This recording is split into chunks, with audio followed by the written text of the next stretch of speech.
No último período da regência, na regência una de Padre Feijó, o Brasil mergulhou em revoltas regenciais. Então, essa tendência mais liberal adotada até aquele momento gerou muita oposição. Vocês perceberam isso, né? Então, é normal que a parte mais conservadora da política brasileira tentasse voltar a apertar um pouco mais o controle das províncias. Por isso, eles foram lá, retiraram o Feijó do poder, né? E fizeram uma nova interpretação da lei, uma nova interpretação do Ato Adicional de 1837, que visava, portanto, uma centralização maior do poder. Mas ainda não era bastante. Ele precisava ainda assegurar, né? Precisavam assegurar que o Brasil continuasse unido, controlado. E isso só seria possível, gente, com um governo forte, um governante, um líder, né? O povo estava achando que não tinha dono, o Brasil estava sem dono, né? A saída seria o imperador assumir. Mas como que ele assumir se ele tinha só 14 anos? Por isso, eles diminuem, através de um golpe, eles diminuem na lei a maioridade do Dom Pedro II. Então, ele pode, portanto, a partir disso, assumir como Dom Pedro II, imperador do Brasil. Isso é o golpe da maioridade. Política no segundo reinado. Gente, o segundo reinado, ele já se constrói politicamente a partir desse tipo de gente, que dá um golpe para que a sua vontade seja feita. Então, vocês já conseguem prever como que vai ser a política do segundo reinado, né? O cenário político fica assim, então. Conservadores de um lado, os conservadores também eram conhecidos como Saquarema, e os liberais de outro, conhecido como Zuzia.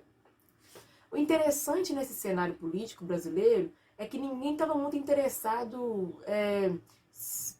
em projetos políticos para um Brasil melhor, não tinha esse interesse. Eles disputavam interesses próprios, né? Os liberais seguiam lutando pelo quê, gente? Porque eles vêm lutando desde antes, que é a autonomia das províncias, né? Enquanto os conservadores queriam um poder centralizado, sempre como uma pedra no sapato aí dos liberais, né? Sempre atrasando os planos deles. As eleições do cacete são uma prova dessa disputa política que tinha no segundo reinado. E vocês têm que entender essa disputa para entender qual que é a posição que o Dom Pedro II vai tomar em relação à política brasileira. Nossa, então quer dizer que tá tudo certo no Brasil, não tem mais revolta, tá tudo tranquilo agora, pelo menos isso. Não, gente, só que não, né? Lá em Pernambuco, sim, lá em Pernambuco de novo. Por que lá em Pernambuco, gente? Deve ser justamente por esse histórico revolucionário que Pernambuco sempre teve, né?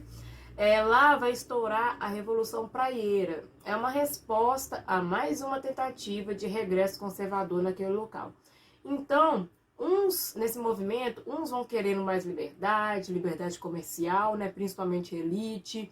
Aí daqui a pouco entra o povo também. Aí daqui a pouco eles começam a pedir abolição da escravidão. Aí a elite já não gosta muito. Então, por essa falta de unanimidade, de objetivo, de interesses, né? Essa Revolução Praieira vai acabar sendo reprimida. E a gente pode dizer que esse período mais conturbado de revoltas vai acabar com essa Revolução Praieira. Política no segundo reinado. Como que fica a política no segundo reinado? Vamos continuar falando disso. Dom Pedro II, né, vai implementar aqui no Brasil o que a gente conhece como parlamentarismo, modelo parlamentarista, para resolver esses problemas de objetivos diferentes entre os grupos dominantes políticos brasileiros. Aí você vai pensar, Brasil vai fazer igual a Inglaterra, igual ao parlamentarismo inglês. Só que não. Vamos dar uma olhada aqui como que acontece, como que funciona o parlamentarismo inglês. Bem, no parlamentarismo inglês, os cidadãos elegem membros do parlamento. Os membros do parlamento, ali a maioria desse parlamento, vai escolher o primeiro-ministro, né? Então, a maioria do parlamento, dessa maioria, desse grupo que é a maioria do parlamento, escolhido pelo povo, vai sair o primeiro-ministro, que é o poder executivo, né? Isso aqui na Inglaterra. Agora, aqui no Brasil, aconteceu outra coisa. Aconteceu o que a gente chama de parlamentarismo às avessas. O que é uma coisa que está ao avesso? Uma coisa que está ao contrário. Mas por quê? Porque aqui no Brasil, dá uma olhadinha. O imperador, né, o Dom Pedro II, escolhia o presidente do conselho, que exercia aquele poder moderador que vocês já conhecem. E esse presidente do conselho, esse presidente do conselho elegia o conselho dos ministros, que seriam aqueles que participariam mais ativamente da política. Então você percebe que no fim, gente, quem que manda no final? Quem manda no final é o imperador, é claro. E ele vai eleger sempre um chegado dele, alguém mais próximo, para ser o presidente do conselho, né? É aquilo que vocês conhecem na política do Brasil até hoje, né? De sempre eleger alguém chegado para favorecer os seus interesses.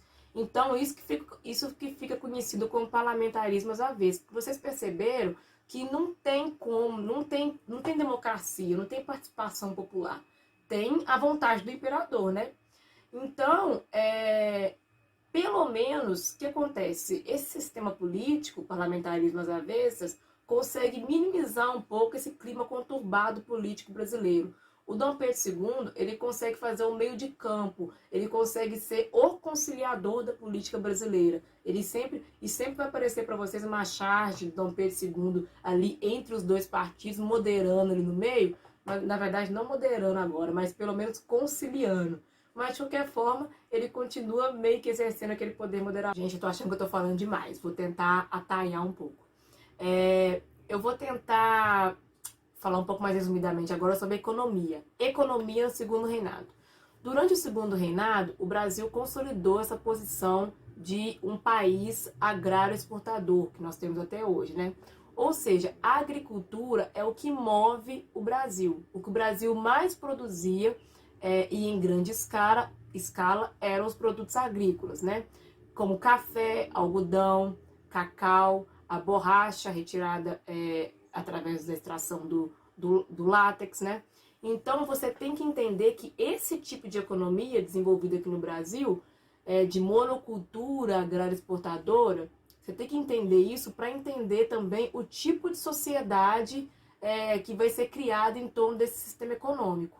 Ainda falando sobre economia, vamos falar agora sobre o principal produto produzido no Brasil, o café. Gente, fala a verdade, vocês conseguem ficar sem café? Fala a verdade. Acordar cedo, tomar aquele cafezinho quente com pão de queijo? Pois é, gente. Não é só o brasileiro que gosta de café, não. Os europeus e os norte-americanos também gostaram bastante. Justamente por isso que o Brasil exportava muito para eles. E foi o principal produto produzido pelo Brasil, né, durante o segundo reinado, ali no século XIX. É importante você entender também outros aspectos relacionados ao café, a cultura, a gente até fala a cultura do café aqui no Brasil, né? Primeiro, a mão de obra utilizada, né? Que primeiro foi a mão de obra escrava e depois tornou a mão de obra livre, assalariada. A cultura e a sociedade, como eu falei, brasileira, dessa época que foi construída, moldada pelo café, até o processo, a industrialização do Brasil, que também é condicionada a fatores relacionados ao café, né? Então é sobre isso que a gente vai falar agora. Industrialização, gente. Como que foi a industrialização do Brasil? Como que foi esse processo? Um dos maiores investidores que o Brasil já teve foi o Barão de Mauá. Qual que é a importância desse nome, Barão de Mauá, no contexto do segundo reinado? Bem, gente, como eu disse, ele foi um grande investidor, trouxe modernidade, uma modernidade que o Brasil nunca teve, inclusive as ferrovias que serviam para escoamento do café, né, desse produto, que eram mais produzidos no Brasil. Então, quando a gente fala em industrialização no segundo reinado, não tem como não lembrar dele. Inclusive, esse período em que o Mauá investe aqui no Brasil, traz vários investimentos, várias construções novas aqui no Brasil, ele é conhecido como Era Mauá, tão importante que foi esse investidor para o Brasil.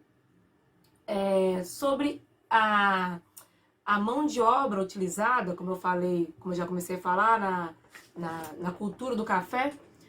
Bem, como eu disse, a mão de obra utilizada inicialmente foi a mão de obra escrava. Então vamos aproveitar agora para falar sobre esse processo, sobre a escravidão no Brasil.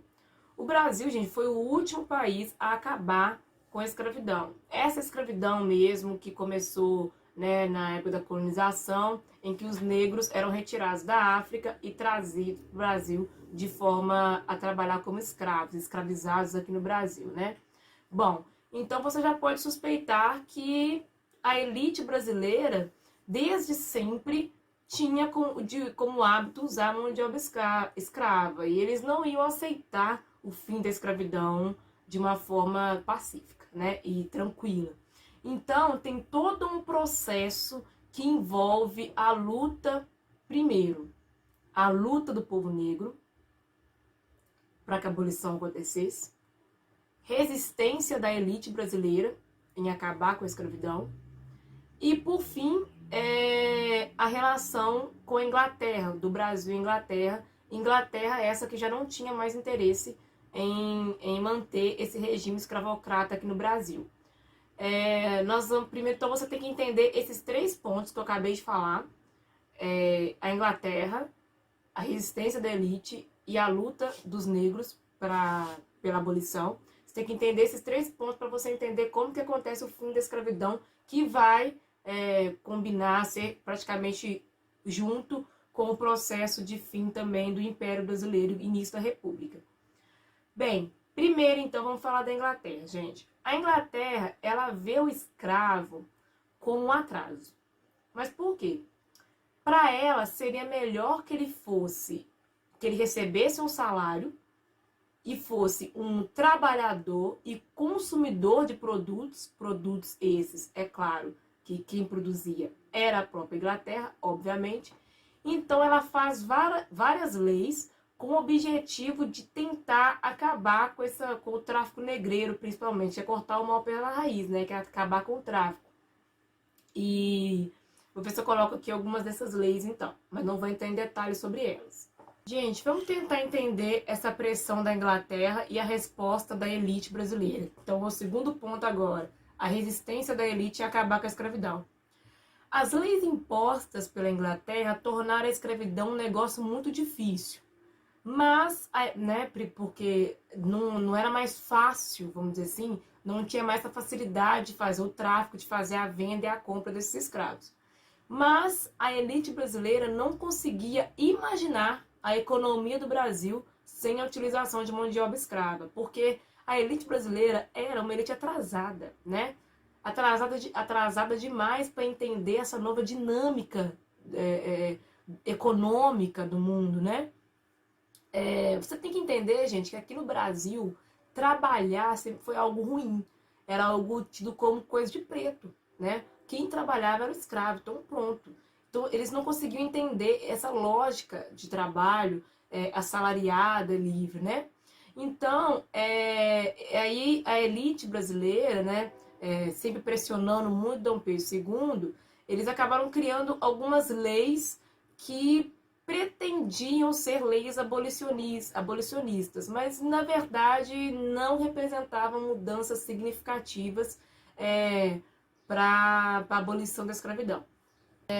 Agora vamos para o terceiro ponto, que é a luta do povo negro. Gente, quantos negros escravizados tiveram que morrer até que a abolição acontecesse? Quantos lutaram pela abolição?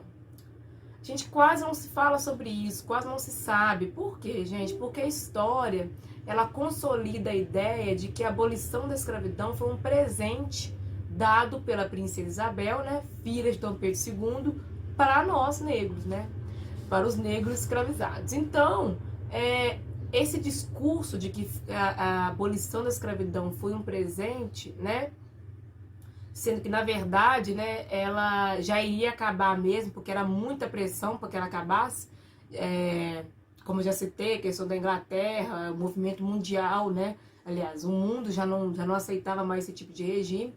Então, dizer que isso foi um presente, o que acontece? Ele minimiza, ele dá um tapa de luz, como é que eu posso dizer? Ele ele destrói toda a discussão sobre a escravidão no Brasil, porque ela minimiza a participação dos negros nisso. E ficou como se fosse um presente e a gente ainda tem que agradecer. Bem, a cultura, então, do Brasil nessa época vai passar por todos esses pontos, né? E também da escravidão. Dom Pedro II, gente, ele era muito esclarecido, né? E ele se preocupou muito com a consolidação da cultura brasileira. O que é o Brasil, né? O que nós vamos escrever sobre o Brasil?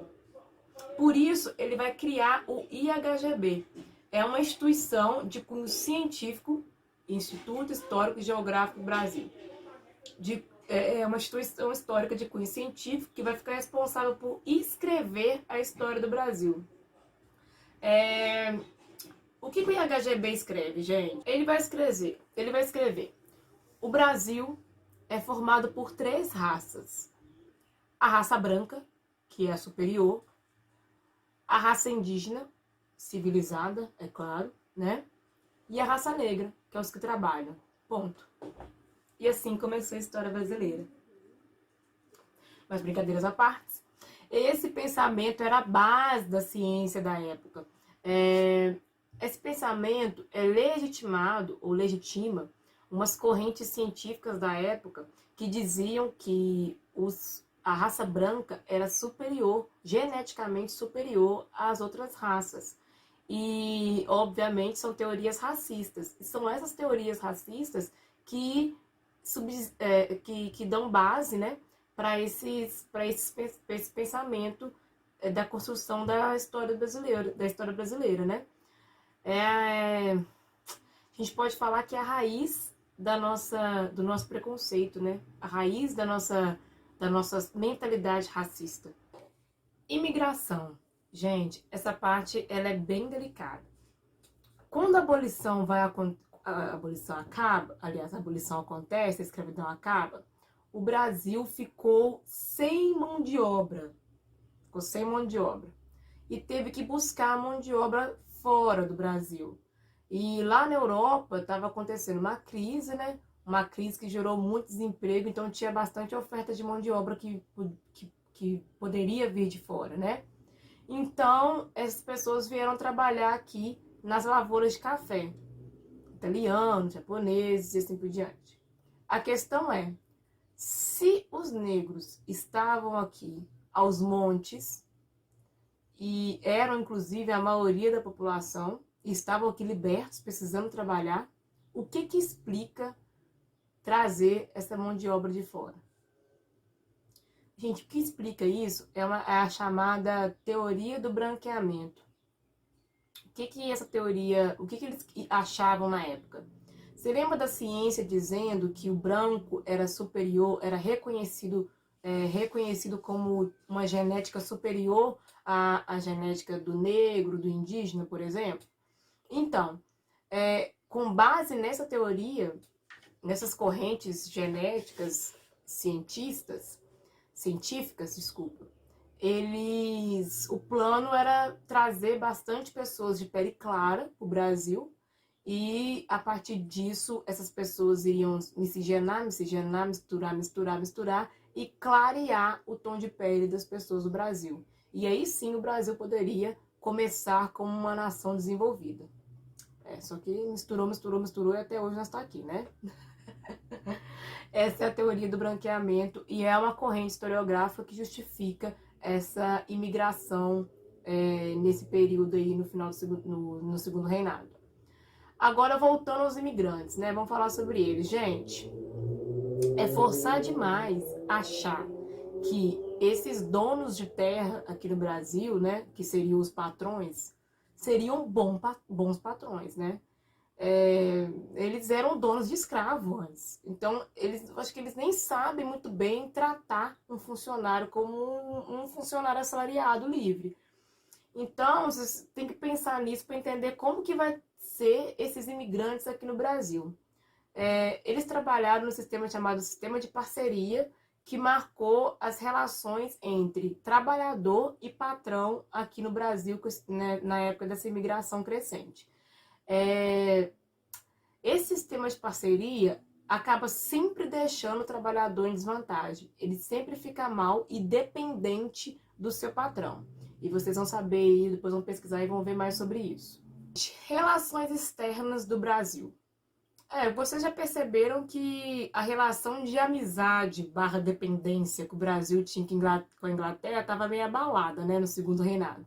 Então, essas relações marcam como o Brasil estava com suas relações externas. Mas o ponto mais conflituoso, sem dúvida, é a Guerra do Paraguai. Gente, o que é mais importante? Vamos tentar gravar aqui as coisas mais importantes, os pontos mais importantes da Guerra do Paraguai, as consequências da participação do Brasil nessa guerra. Gente, essa guerra aconteceu na região do Rio da Prata, que vocês já viram na questão da província de Cisplatina, aquela região do Uruguai, Argentina, Paraguai, Brasil, que tem saída para o mar através do Rio da Prata.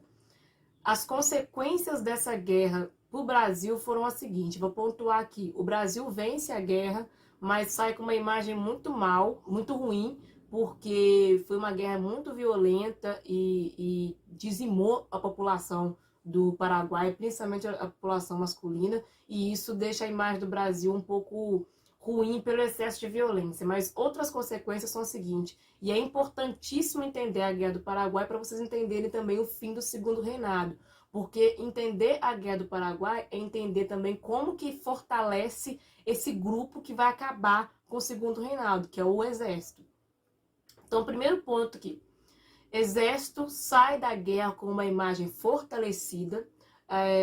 Os historiadores costumam falar que a Guerra do Paraguai é um divisor de água para o exército brasileiro, porque é uma guerra que o Brasil fortalece a imagem desse órgão, né? E os escravos, muitos escravos combateram na guerra e foram alforriados, né? Porque era de praxe acontecer isso, e eram muitos. No Brasil como todo, despertou um sentimento de patriotismo, de pertencimento, o que é um grande passo dado para a construção da nacionalidade brasileira. O Brasil fica imerso em dívidas, todo conflito tem muitos gastos, né? E começa os embates entre o imperador e o exército, que agora está fortalecido e quer impor sua opinião, quer ganhar o mérito de ter ganhado a guerra, né? Também relacionado aos combatentes, os ex-escravos agora também incorporam a luta, a briga e os pedidos de abolição, e isso também é muito importante para entender esse fim do segundo reinado. E então é isso. Eu acho que o mais importante que vocês têm que gravar é justamente essa imagem de Dom Pedro. Dom Pedro tenta usar muito a Guerra do Paraguai a seu favor, mas ele acaba não conseguindo. E esses grupos que saem fortes da disputa, principalmente o exército, passa a ter esse papel aí que vai ser protagonista daqui a pouco, porque eles vão proclamar, vai ser o grupo responsável por proclamar a República, dando início, então, à ascensão desse exército, desses militares no poder. O segundo reinado. Quais são os pontos, então, para entender o final? Essa época imperial do Brasil, essa época de reis portugueses que está prestes a acabar. Você já conseguiu perceber aí que o que vai marcar o final dessa era brasileira aí é o seguinte. Primeiro, Dom Pedro II já enfrenta as ideias republicanas que vêm de fora e já estão muito presentes aqui no Brasil. Então esse movimento republicano já está crescente aqui no Brasil e já faz pressão por uma república. O movimento abolicionista também está fazendo pressão em Dom Pedro II para acabar com a escravidão. A elite brasileira faz pressão em Dom Pedro para que não acabe. Então ele fica aí nessa sinuca de bico, né? Vamos dizer assim. A Inglaterra também está fazendo pressão para que a abolição acabe, com essas pretensões econômicas aí. O exército agora fortalecido, que também é muito influenciado pelos ideais republicanos, também ia se tornar uma pedra aqui no sapato de Dom Pedro II. Aí, outro ponto, a relação entre igreja e Estado também se rompe nessa época, porque, enfim, uma série de fatores que vocês vão pesquisar aí, vão ver, a gente vai ver durante as aulas, mostram que a situação entre Estado e igreja também não andavam boa. E esse rompimento com a Igreja Católica leva Dom Pedro II a romper com a Igreja Católica. Esse rompimento atrapalha a imagem do imperador para o povo brasileiro. Gente, vocês estão percebendo que é um caminho que está no fim. Proclamação da República, que vai acontecer. Quais são os pontos? Vamos entender aqui? Quem proclama a República no Brasil, gente, é o mesmo grupo que desde a vinda de Dom João estão por trás da política brasileira, gente, que é quem? A elite. Então, é a elite que entra com essas pretensões principalmente econômicas, né? Principalmente aquela elite cafeeira, dona de grandes terras, essa galera aí de São Paulo.